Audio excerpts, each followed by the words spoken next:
Am I the a-hole for encouraging my mom not to take care of my dad's affair child if she did not want to? My dad cheated on my mom for years. During his affair, he let me down many times too. He'd plan stuff with me, and if his affair partner was in town or available, he dropped me without a word. So when the truth came out, I was mad as hell with him. My younger sister was more forgiving though, and continued to have a relationship with him. The affair was revealed because the mistress was pregnant, but she lost that baby. They ended up getting married, and 2 years ago had a child together whom I never met. A few months ago, they both died in a car crash that claimed 5 people's lives. A social worker contacted me and my sister to see if one of us would take her in. We were left until last because they wanted other bio-relatives first, but none of them wanted her. My sister asked if we could raise her together. I said I was not getting involved and told the social worker I would not raise her. My sister, who is only 19, stepped up, but there were some things that needed to happen first. She dropped out of her college classes. She was working during the day and going to college at night. And she needed to move into a 2-bedroom place instead of the 1-bedroom she was in. She also needed to get some background check done. But she passed. She has the child. And now she's having a hard time with childcare. She knew I wouldn't say yes, so she asked our mom. Begged our mom. She told mom if she loves her, she'll help her. And that she'll start opening her heart up to her little sister who is part of her girls, even if she hates our dad still. My sister laid on a guilt trip to her. Mom said she needed to think, so she called me, told me she didn't want to do it, that she hates the thought of having that child in her home and caring for her. But she knows it will ruin her relationship with my sister if she doesn't. I told her she shouldn't do it. That not only she would not be a good fit for one, but she would also be miserable. And while my sister might not hate her, she could end up resenting them both. She agreed with me and told my sister she would not watch the child. My sister called and asked if I had anything to do with it. I played dumb and said I didn't know what she meant. She said she knew that was a lie because mom was so close to doing the right thing, and suddenly she's firmly no. She called me the C-word, a witch, said I was heartless, that one day she'll tell our little sister everything and will make me face up to my rejection of her and my lack of care for her. I told her I owed the child nothing and I would not apologize for telling mom to do what she wants. My sister then said I was cold-hearted and cruel, and I don't seem to care about her either. I told her I cannot pretend to care about the child dad created with his affair partner, and that she would rather me stay away. She said it didn't mean I needed to push mom to refuse to help her either, that I was still an ass for that. Am I the a-hole? Not the a-hole. And honestly, I am surprised CPS gave your sister custody considering she is 19, basically a kid herself. Not blaming your mother in the slightest for not wanting to do anything with the affair child of her ex-husband. Your sister is the one to blame for taking on a kid she wasn't financially ready for. I think they just did everything to keep her with a blood relative. Plus, my sister was willing to fight to take her. If your sister was willing to fight to take her, then she should have been prepared financially and had a proper education to fund having a child. She felt morally obligated to take in your late father's child. Maybe this is her way of still being with her dad? It might be selfish of her to do that, but I don't know. All I know is she took on the responsibility and is now asking your mother for help who did not sign up for this at all. Not the a-hole. You and your mother made a decision that you would not care for the child. Your sister is angry because she assumed that she'd be able to get someone to help her, but she can't. I don't envy her position at all. She's essentially a single mom at 19. And I feel bad for the kid, who needs stability and safety and unconditional love. But she doesn't get to decide right from wrong for you and your mother. And she certainly doesn't get to manipulate your mother into caring for the living representation of your father's betrayal. It's honestly in the kid's best interest that you and your mom don't care for her. Kids are perceptive.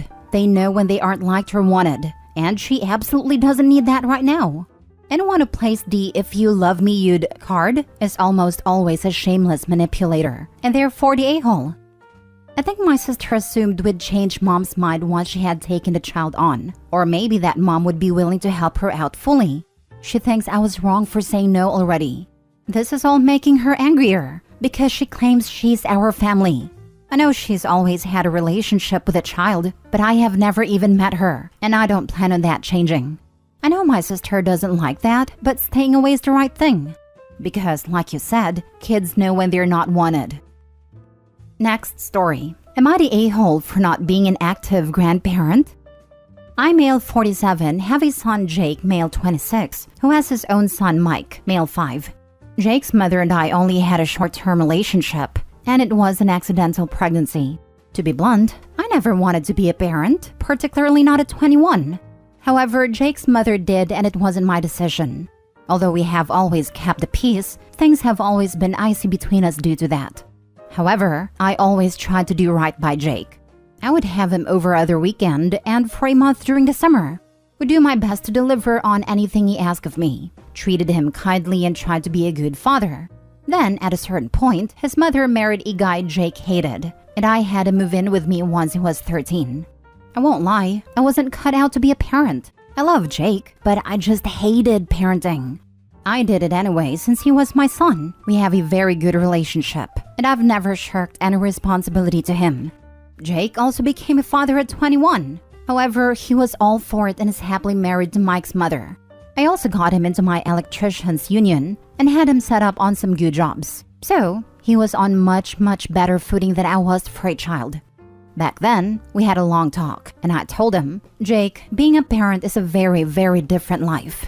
It is hard, exhausting, and on a day-to-day basis. You don't really get to do what you want to do very much. It will be a very long time before you don't have that kind of responsibility anymore. Then, the conversation turned to how I'd help him. I told him no, I am retiring from parenting. I am turning back to my own life. He has his own home, union job, is engaged, and adult enough to decide to have a baby. He's the adult now. He's the parent. I'll be around, and if there are any emergencies, obviously I'll do what I can. But I won't be an active grandparent. I've largely held to it. I have been doing a lot of travel, I have a girlfriend, hobbies, and to be blunt, I'm doing all the things I didn't get to do in my 20s. Do I see Jake and his family? Yes.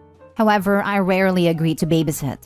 Jake resents that I don't go to Mike's games because they tend to conflict with my weightlifting club, and that I'm pretty hands-off with Mike.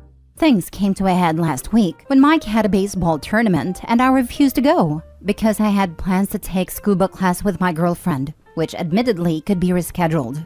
I didn't tell Jake this, but I spent so many Saturdays bored out of my skull watching Little League when Jake was little. I always cheered loudly, was crazy supportive, and never let on that it was like watching paint dry. But this is no longer my responsibility. So I told him, Jake, I spent 20 years parenting. That's enough. He then yelled at me that I am always jetting around playing like a teenager and not putting him first. I told him that no, I wasn't. I did that for 20 years to get him on his feet as an adult. I've done that and can go back to prioritizing my own life.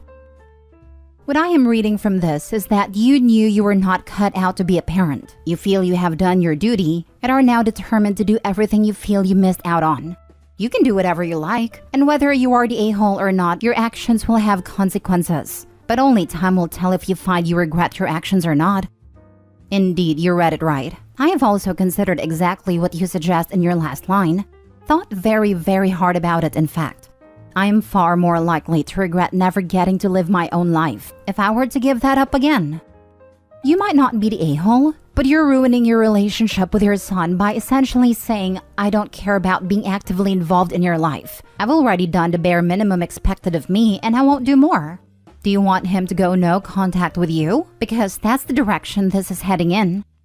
Maybe this will make me the a-hole, but if that's the price, okay. I've spent 20 years putting Jake first and not really having much of a life. I didn't get on a plane to Thailand and change my name. I didn't tell his mom I don't want to be a father, so if you have a baby, I'll pay child support but leave me alone. I was a very active parent. Jake was raised into a fully functional adult with a stable, steady job, his own home, and his own wife and baby. I did it because I fathered a child. He couldn't take care of himself, and it was my responsibility. Jake is fully able to take care of himself and Mike, as is Mike's mother. If I need to give up the next 20 years and be daddy again, no. I'll only do it once. This time, I'm proverbially getting on the plane to Thailand. The price is too high. I've done my duty and hung up my parent hat. At this point, yes, I am done. I've signed up for and took responsibility for Jake. Jake chose to have Mike, well and good, but now he's the parent, not me. Although every disagreement on the internet always has going no contact as literally the first port of call, real life isn't like that. But because it seems that is what everyone wants to talk about, if let's say that were really what it came down to, so be it. I'd wish him and his family well. But whether it makes me the a-hole or not, I've taken my life back, and I'm not going to put it to the side again. If the choices are I walk off into the sunset or I have to be a daddy again, I'm walking off into the sunset. Nobody has threatened such a thing, nor is anyone talking about it. But this, being the internet, it is the go-to that everyone says immediately. I hope things don't go that way. I don't want them to go that way. But if those are the terms, that will be my choice. Next story. Am I the a-hole for crying, causing a wedding to be called off?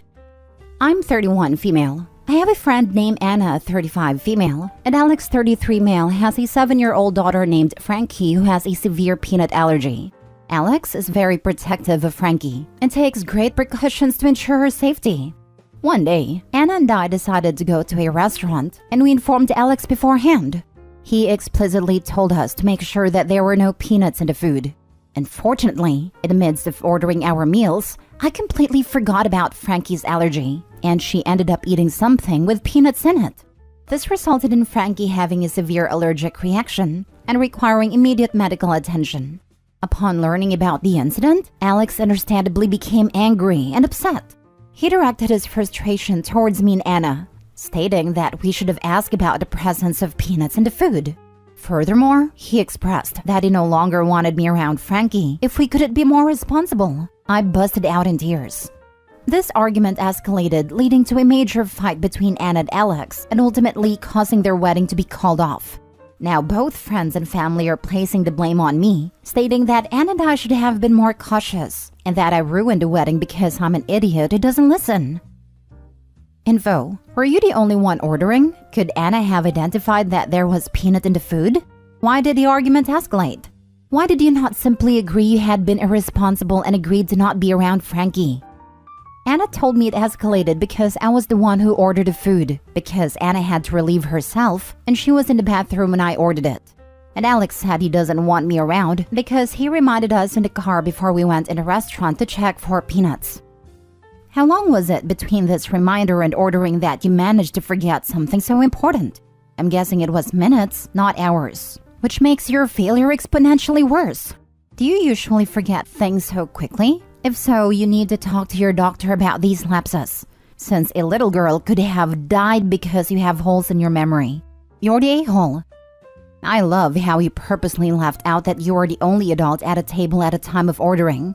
You are 31. If you think you can shake off any responsibility with "I just forget" and "I'm not good at listening," you might need to be accompanied by an adult to navigate daily tasks. You're the a-hole. You could have killed that child. Hope he also left out the fact that the dish was Kung Pao chicken. So literally a peanut chicken dish after having been told right before on the phone to not forget about the peanut allergy. Last story. Am I the a-hole for telling my sister's friend I'm married after being widowed for 20 plus years? I lost my wife, Lana, 20 years ago after the birth of our son. Lana and I were childhood sweethearts who saw ourselves growing old together. She was my everything, but during her pregnancy, they discovered she had cancer. And because she was already terminal, she dedicated the final months of her life to giving birth to a healthy son and making sure he and I would be okay. She died hours after he was born. The pregnancy, as well as the delivery, C-section, weakened her significantly, only living long enough to get one photo with him. It was such a painful time, and I always knew I would consider myself married until I pass away as well. This was difficult for my family to understand. I was 26. They felt I was young enough to bounce back fast and remarry and continue life with a new family and new love. But that never held any interest for me. I've never taken off my wedding ring. I've been asked out over the years and I always say no. And if pushed, that I am married, and people rarely ask questions. Over the years, my family have introduced me to women who they think could be the one to change my mind. It is something we have disagreed over. They even asked my son if he wouldn't like a new mommy when he was little, and it resulted in no contact for a while. They eventually apologized. My sister and her husband celebrated 30 years of marriage last month, and they threw a party with family and friends. My sister invited a friend of hers along who I have never met. She started talking to me during the party and mentioned that my sister said we would be perfect for each other and how she was excited for us to spend some time together after the party. I asked her what she meant by that, and she said we were going out to dinner, just the two of us, right after. I told her I never agreed to that, and that I told her I was married. She got the idea that I was divorced, and I told her that my wife had passed away many years ago, but I considered myself still married. She was shocked, and afterward my sister was angry at me. She told me I had made her out to be a liar, and her friend was hurt that she tried to set her up with someone who was so hung up on someone else. I told her I had made it perfectly clear I would not be dating, that she was the one who gave her friend the impression I wanted to date. She told me telling people I'm married when I'm not anymore is wrong, that it pushes people away and gives them the wrong idea. I left early because she was not willing to let it go. Afterward, my brother-in-law said my sister meant well and that I have to understand where the concern comes from, because even though I found my own happiness, it's not the way my family wanted me to, and they worry even more now that my son's in college. Am I the a-hole? Not the a-hole. I'm a widow. It's only been 4 years. My mom was widowed twice. My first dad died while she was pregnant with me. My mom told me that we stay married in our heart, soul, and mind, and I've found that no one understands that, but I do. You are not the a-hole all the way. It's nobody's business how long it has been. You are married, period. If no one understands, too bad for them. Time is relative. 4 years later, it feels like I just found his body again and again. Take care. I'm terribly, terribly sorry. Your wife must have been as amazing as you. Be strong. It's the most terrible pain, incomprehensible pain. I'm so sorry for your loss. Not the a-hole. Good for you. Other people should concentrate on their own lives. Even though I found my own happiness, it's not the way my family wanted me to. So what? You're happy. I am happy for you. Why can't they be? I don't think my family believes in happiness outside of marriage and having a family with your spouse. They think anyone who doesn't want that again is somehow incapable of being truly happy. They're also not very good at listening.